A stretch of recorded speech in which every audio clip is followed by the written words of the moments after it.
महानगरपालिका निवडणुकीसाठी मुख्यमंत्री देवेंद्र फडणवीस यांनी आज सांगलीतून आपल्या प्रचाराला प्रारंभ केला। सांगली, मिरज, कुपवाड महानगरपालिका निवडणुकीच्या प्रचारासाठी मुख्यमंत्र्यांनी आज भव्य जाहीर सभा घेतली। त्यांनी यावेळी सांगलीच्या विकासासाठी विविध विकास कामांची घोषणा केली।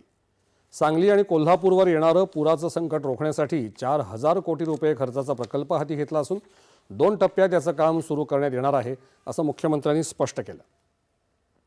हे पुराचं पाणी पश्चिम महाराष्ट्र आणि मराठवाड्याच्या दुष्काळी भागात वळवण्याचा प्रयत्न करत असल्याचं ते म्हणाले। गावाच्या विकासासोबतच शहरांच्याही विकासाला आमच्या सरकारनं गती दिली असून शहरांना आधुनिक करण्याचं काम हाती घेतल्याचं ते म्हणाले। विकासाची गती राखायची असेल तर महायुतीच्या उमेदवारांना मतदान करण्याचं आवाहन फडणवीस यांनी यावेळी केलं।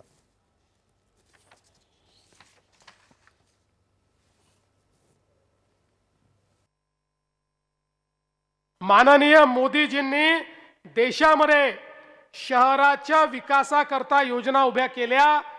मग त्या ठिकाणी खऱ्या अर्थानं स्मार्ट सिटीची योजना असेल, अमृत शहरांची योजना असेल, प्रधानमंत्री आवास योजना शहरी असेल, स्वच्छ भारत योजना शहरी असेल, अशा वेगवेगळ्या योजनांच्या माध्यमातून मोदीजींनी मोठ्या प्रमाणात शहरांना पैसे देणं सुरू केलं। लाखो कोटी रुपये आता शहरांकरता या ठिकाणी उपलब्ध व्हायला लागले।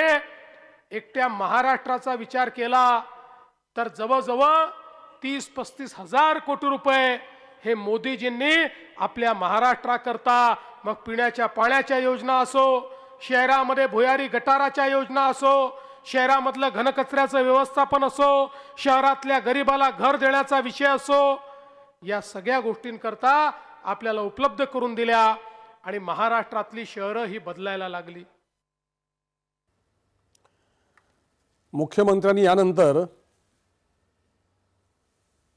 कोल्हापुरातील इचलकरंजी महानगरपालिका निवडणुकीसाठी प्रचार सभा घेतली। इचलकरंजीच्या पिण्याच्या पाण्याचा प्रश्न पूर्णपणे सोडवण्याचं आश्वासन यावेळी मुख्यमंत्र्यांनी दिलं। विकास कामांसाठी अधिकाधिक निधी इचलकरंजीला देण्याचा प्रयत्न असेल असं सांगत त्यांनी इचलकरंजीत वेगवेगळे प्रकल्प आणण्यासाठी महायुती वचनबद्ध असल्याचं सांगितलं। त्याआधी इचलकरंजीत मुख्यमंत्र्यांच्या रोड शोला उत्स्फूर्त प्रतिसाद मिळाला।